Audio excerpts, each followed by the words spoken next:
Жил-был молодой король по имени Эдмир. Он унаследовал свой трон после отца, славного полководца, но сам не мечтал о власти.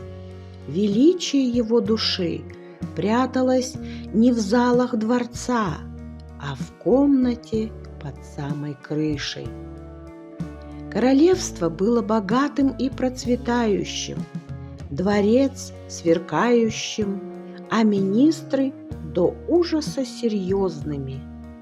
Король не любил ни войны, ни скучных заседаний, даже балы не радовали его. Мысли его были лишь об одном – выкройка, косая бейка, пройма, рюши и вышивка нитью.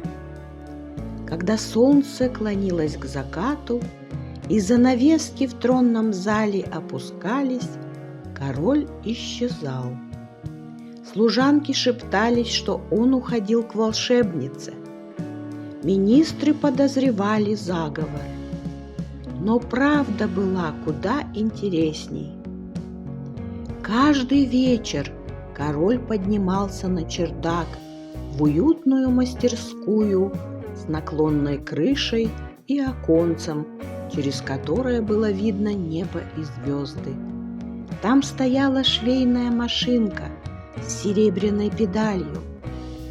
В своей мастерской король шил платья из тончайших тканей с кружевами и золотыми нитями. Он любил это занятие. При свечах он краил, вымерял, сшивал и всегда с любовью. Он сшил много нарядов, но как бы он ни краил, как бы он ни измерял, все равно получалось платье одного и того же размера. После каждого нового платья он задумывался, почему только один размер? Иногда, шутя, он обращался к своей швейной машинке. А как же другие размеры? Но машинка молчала, только игла, будто дразнясь, тихо поблескивала. Далеко за пределами замка, на опушке леса, стояла скала. Много лет назад под этой скалой молодая женщина родила девочку. Малышка не дышала. Мать взмолилась: «О, дух скалы, спаси мое дитя! Вдохни в нее жизнь! Мой ребенок – это все, что у меня есть!» И скала ответила: «Я дам ей жизнь, но знай, как только искра любви коснется ее сердца, я заберу ее обратно». Мать согласилась, и когда малышка закричала, она дала ей имя – Аурелия. Так и жила девочка с душой, но с судьбой, вписанной в камень. Она росла и ничем не отличалась от других детей, радовалась всему, что видела: солнышку, которое вставало по утрам, зеленой траве и цветам, птичкам и зверушкам. В дни, когда покупателей не было, мать, закрыв лавку, ходила в лес и брала с собой дочь. Она приводила ее к скале, которая когда-то даровала девочке жизнь. Аурелия очень любила эту скалу, вскарабкивалась на нее, играла у подножия, пока мать собирала ягоды поблизости. Мать торговала тканями в неприметной лавке. Дочь подрастала и частенько помогала ей за прилавком. Отрезала кусок ткани для покупателя, упаковывала его, поправляла рулоны на полках и следила за чистотой. Однажды женщине приснился сон. Скала, возле которой она родила дочь, звала ее по имени. Проснувшись на следующее утро, она пошла туда. У подножья скалы лежал рулон лиловой ткани, тонкой, будто сотканной из вечерних сумерек. Такого необычного цвета она еще никогда не видела. Женщина приняла дар с благодарностью и отправилась обратно домой. Эта ткань находилась среди других товаров, но за долгие годы ее никто так и не купил. Король по-прежнему каждый вечер поднимался в свою тайную комнату. В его мастерской собралась целая коллекция платьев, но ему всегда казалось, что не хватает какого-то особенного платья. И вот однажды, одевшись в простые одежды, он отправился по различным лавкам искать то, чего еще не знал. Он обошел множество мест. Возвращаясь по незнакомой дороге в замок, он увидел неприметную лавчонку, самую последнюю на улице. В это время в маленькой лавке, где полки были завалены свертками тканей, мотками ниток и корзинками с пуговицами, молодая девушка аккуратно разглаживала рулон лиловой материи. Она думала: такой необычный цвет у этой ткани, но почему ее никто не покупает? По тихой улочке шел молодой человек. Его лицо скрывал капюшон, но в каждом шаге чувствовалось благородство. Это был сам король. Он искал что-то, хотя сам не знал, что именно. Его внимание привлекла скромная лавка. Дверь открылась, и в лавку вошел молодой человек.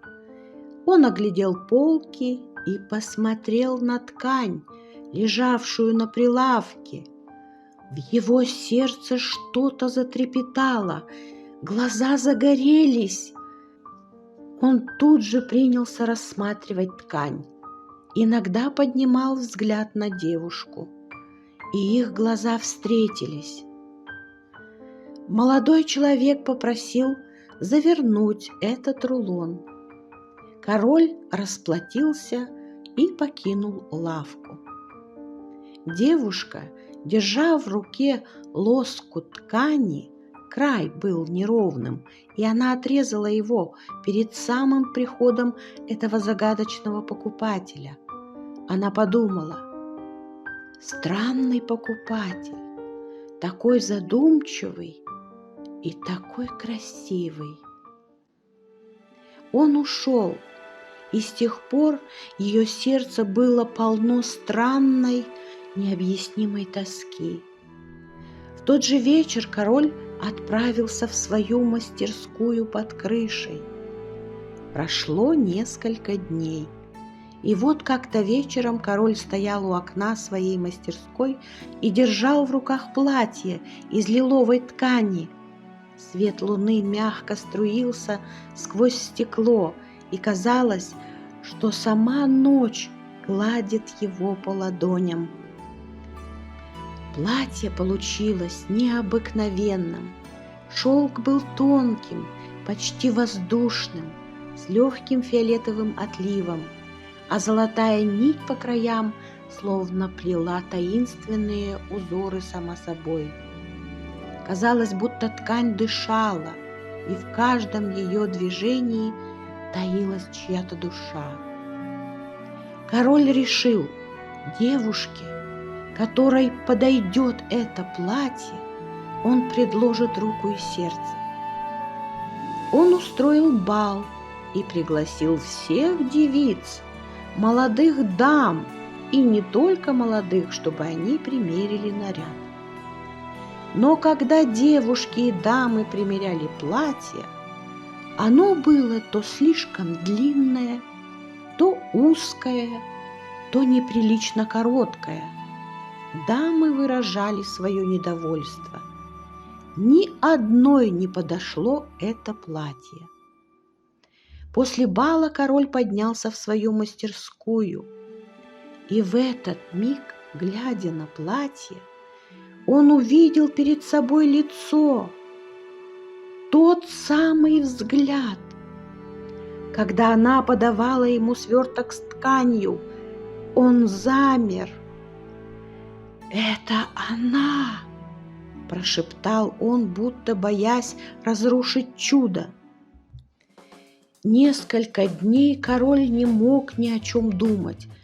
Он держал в руках платье, и в его голове была лишь одна мысль. «Это та самая девушка! Это она!» На следующий день он отправился ее искать. Первым делом он зашел в ту лавку, где купил лиловую ткань. Но ее там не было. Вместо девушки за прилавком стояла старенькая женщина с грустным потерянным взглядом.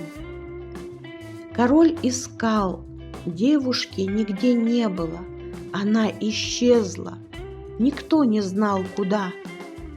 Он искал ее долго, обошел все королевство, каждый хуторок и каждую деревушку, искал в лесах, среди бродяг, по всем дорогам. Он сильно устал и был в отчаянии.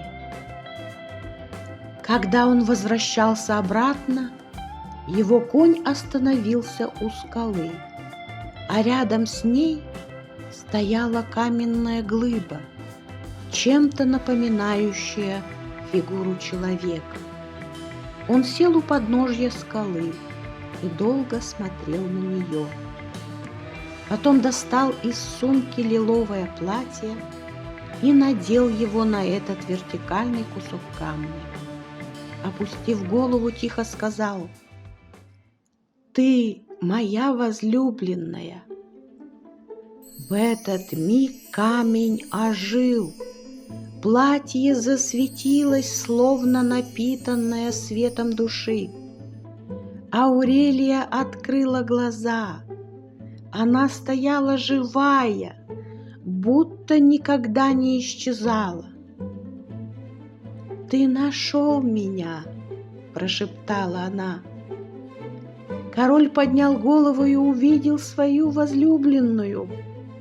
Он очень обрадовался, обнял ее и произнес: «Я не переставал искать тебя и, наконец, нашел».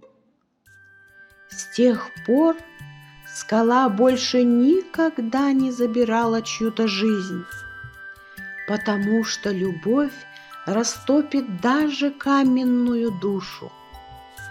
Король женился на своей возлюбленной.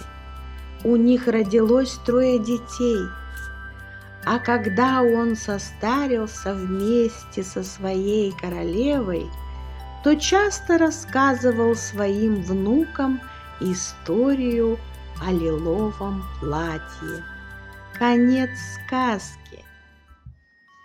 Мои дорогие друзья, я надеюсь, эта сказка вам понравилась? Тогда ставьте лайк, подписывайтесь и пишите комментарии. Ваша обратная связь – это самое дорогое для меня. Этим вы меня вдохновляете. Приходите, я всегда рада вам.